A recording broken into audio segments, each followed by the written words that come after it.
If you want to know how to optimize your website, I've got 8 psychological triggers you can use on any website to get the results you're after, and we're starting right now. If you want to transform your website into a customer or lead generation machine, I'll show you all my best tips, tactics, and secrets to get there fast. Let's dive in. Hey guys, I'm Wes McDowell, web strategist for The Deep End, and if you're not subscribed to our channel yet, you're not going to want to miss out on anything, so click the little subscribe button and the bell icon next to it so you never miss another video you need to succeed online. We do 2 a week here. You don't want to miss out. Okay, so psychological triggers have a huge impact on the purchasing decisions of your site visitors. Now, as much as we like to believe that every person is different, and we are, but human behavior is very well documented, and it's very easy to predict how people are going to act in certain situations. You know, science tells us that certain triggers make us act in certain ways and feel certain things. Now, this can go for actually selling things on your site, or in the case of most of my clients, just getting them to take that next step, like schedule a consultation or fill out a form or even give you a call on the phone. So in this video, I'm going to go over 8 of my favorite little mind triggers that you can use on your site to make it much more persuasive, and I'll explain why each is so powerful and how you can actually use it on your own site. Okay, right off the top, we've got the foot in the door technique. So this is one that tells us that once people have taken a smaller action that doesn't require them to give up too much, they're much more likely to follow that up with a bigger action. Okay, so in other words, if you can get someone on your site to agree to give you their email address for something small, some kind of a downloadable content, you're increasing the odds that they'll follow that action up with something that actually requires a bit more of a commitment, like, scheduling an appointment. And how you can use this on your own website is actually pretty easy. So once someone is opted in for your freebie, your PDF or your video series, whatever is free, direct them to a thank you page, which lets them know that that freebie is on the way. Then you follow that up with a bigger call to action, like to schedule an appointment or to buy something. All right, next up, I want to talk about the truth effect. So this is the tendency human beings have that the more and more we hear or read something, the more and more we actually believe it to be true. So here's what you do. Decide on the most important messaging that your customers need to know, understand, or believe before they're going to consider doing business with you. Then you're simply going to want to repeat that messaging in various ways around your website. So use it in headlines, in lists, in videos if you have those, and also you're going to want to choose customer testimonials that say the same thing as well. If you think you're saying the same thing too many times, probably say it once or twice more and you're getting close.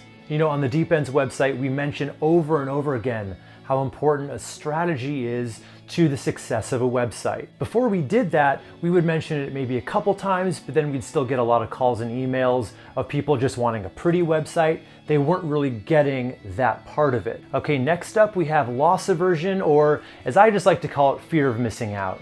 People are very afraid of losing out on something. In fact, they're much more worried about losing something than they are happy when they get something. So to use this on your website, it all comes down to messaging. All you're really going to want to say, you just mention what people are going to be basically giving up if they don't go with you, if they don't act at all, or if they go with a competitor. For instance, if you're an accountant, you could easily talk about all the deductions you'll be missing out on if you were to do your taxes yourself. You can also just make small copy tweaks, like instead of saying something like start saving money, you could say stop wasting money. And another way businesses take advantage of this is just by mentioning the scarcity of what you have to offer. So let's say you're a salon, you might want to mention something about how, we only have 10 appointment slots left this week. But of course, be ethical about this. I would never recommend false scarcity. People will pick up on that. So let's all be ethical and only use scarcity when it's true. All right, next we have the mirror effect, which basically says that people respond more to people who they feel like they have something in common with. This can mean they'll respond more to you if they really get a sense that you know exactly what they're going through, or if they see that you've already helped others that are just like them. In other words, this can work out really well if they feel like they can see themselves in you, or they can see themselves in your other customers or clients. So how do you use this one on your website? Well, you're going to definitely want to know your customer avatar in advance, know who your customers are, who your best customers are, so that you can use testimonials that are very similar to your best customers.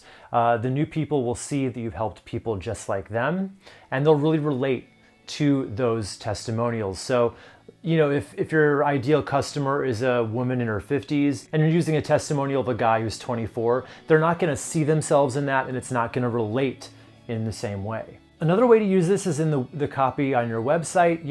Keep your ears open and listen to the words that your customers use when you talk to them.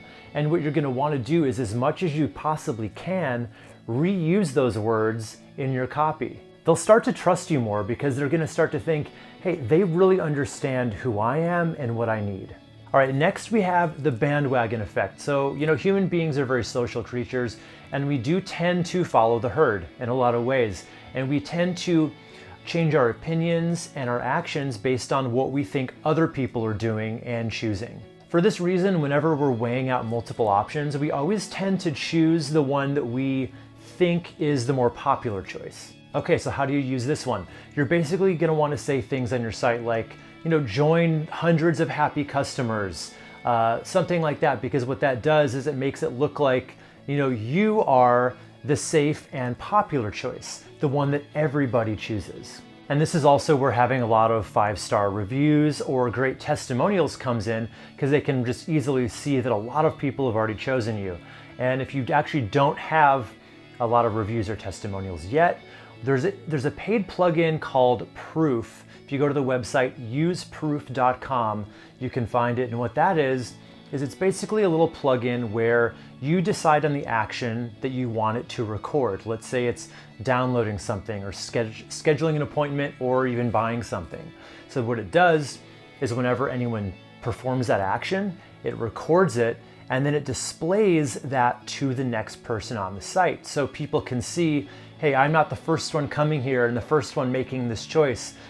This other person and this other person have already done it. So while seeing that you've helped a lot of people can really make you seem like the safe choice, I want you to use that tactic in combination with this next one to really solidify you as a strong choice. So this one is called the identifiable victim. And it basically says that people tend to be able to empathize a bit more with a specific person as opposed to a more generalized group of people. So while it's great to have large groups of people that everyone can see you've helped, it really helps to narrow it down to one or two that you're going to really feature with either a case study or a testimonial with a photo.